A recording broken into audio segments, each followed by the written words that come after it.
Hey, future self, or whatever. Just letting you know, I dropped my phone, my expensive phone, on the floor right before I started recording this.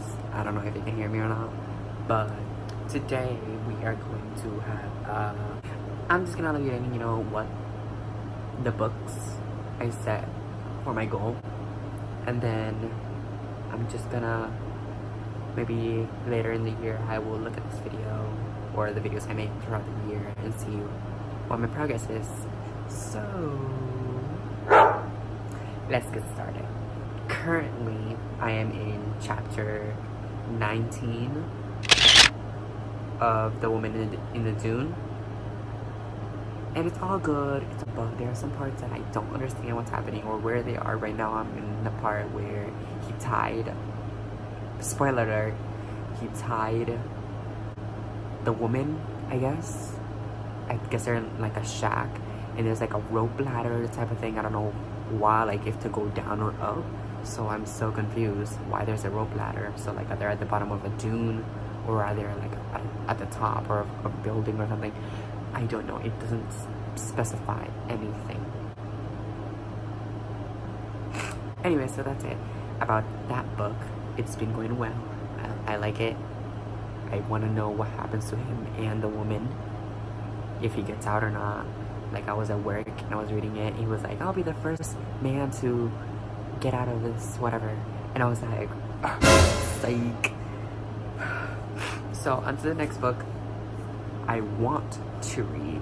And this is not here. I know you can't see the title, but I know you can see it right here. It's The Boy on the Wooden Box. It seems interesting because it's a memoir. It's an actual thing that happened to a person. I know a lot of people read this, but the most part that really interests me is like his pictures and stuff. They're so, I don't know, people's past fascinate me. I don't know why, and the past in general. So yeah, I want to read the synopsis to see what it actually is about, but it's not a thing. They have a prologue, but that's pretty much it. Okay, next book that I want to read is in Spanish. I've been wanting to read La Tierra de El León Libro 1, El Límite de los Montenegros. But yeah, this is what the cover looks like. It looks so interesting. So the synopsis is Alexa Daly. She's 12 years old. She's 12 years old and she's going on vacation, summer vacation, with her family to Bridewell. And she's so happy. She starts finding out the truth of this place. She's like, she encounters a strange power, you know, like every 12-year-old does in a book. I don't know it's interesting to me, but it is. So, it has a lot of words, like a book does in general, but it has a lot of words, and it's not that long. It's like 260 pages or something. Let me see. 268. I bought these books. They were together back when I was in middle school because it came with a necklace. And I started this book. It's called On Enemy Soil. Yes. And it's about it's the journal of James Edmund Peace in the war, a civil war. So it's in Virginia, 1863, and it was during the Civil War. Sorry, that was a warning that my phone is about to die. It was during the Civil War, and so far as I can remember, I enjoyed it. I actually started shipping people in this book. and people died. And I was like crying, but I never finished it because I just got really bad at reading. And my resolution for this year is to read more. So, True Patriot, I have no clue what it's about, but it's basically the same thing. It's a journal of William Thomas Emerson, and it was in 1774, the Revolutionary War, not the Civil War, in Boston. And I really want to read this book because I live in Massachusetts, not in Boston though. That sucks, right? I don't live in Boston. I live like an hour and a half away from Boston. Anyway, so on to the next book that I want to read. And this was so related to the last book I just mentioned, which is From Salem. Another thing is, I live in Massachusetts, where the state where the witch trials and witch hunts took place in Salem, which is so close to Boston. It will be like 2 hours instead of an hour and a half because it's further up north. And this is actually not fiction.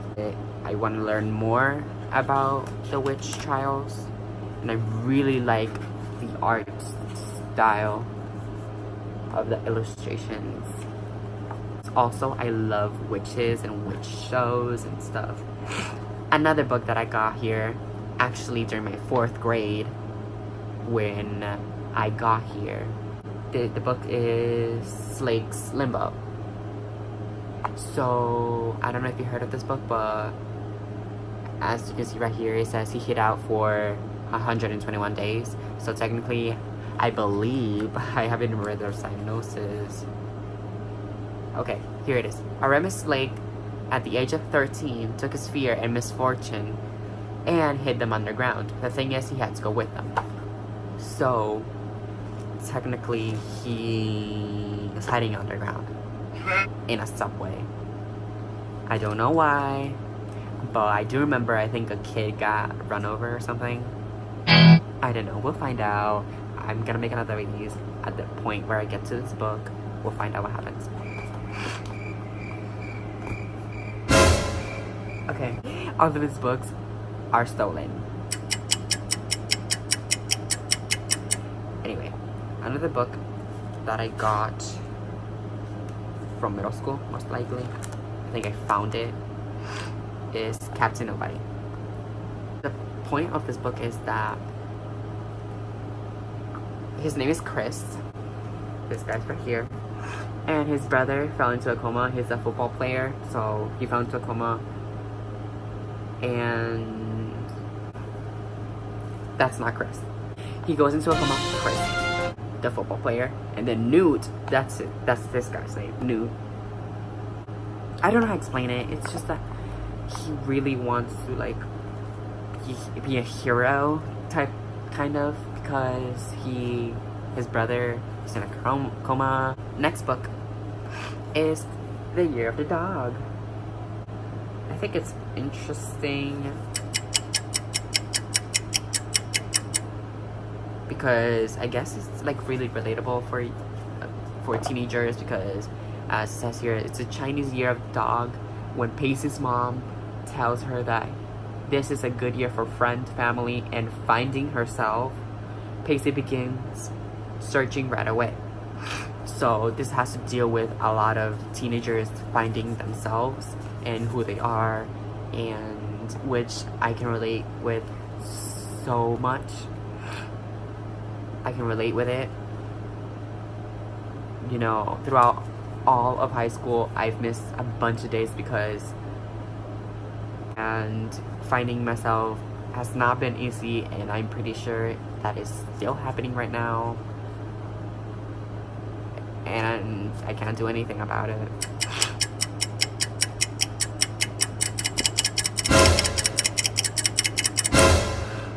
And last but not least, actually yes, it is the least because I put these in order, is Saving Lucas Banks. Now, I'm really not too excited about reading this book. I don't know why, because it's really long, but it might be really entertaining. I literally am skimming through the pages and I'm in chapter 21, like 22. Okay, so Margaret's father has been sentenced to death by the cruel Judge Biggs. This is not making any sense. So she wants to save him with the help of her best friend Charlie and his grandpa Joshua. She goes back in time.